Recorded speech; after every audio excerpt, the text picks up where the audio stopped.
مصطفى مصطفى منبع للصفا، سيد الأنبياء مشعل في الوفا، كان في عطفه لليتامى دفا، حن قلبي له فاض شوقا إليه، ليس أرجو سوى شربة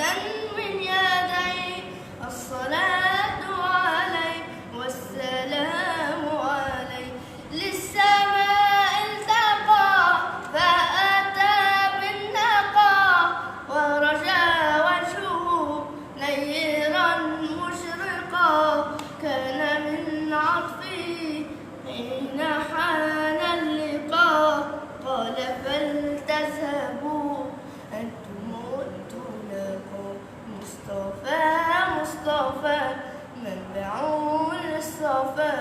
سيد الأنبياء مشعل في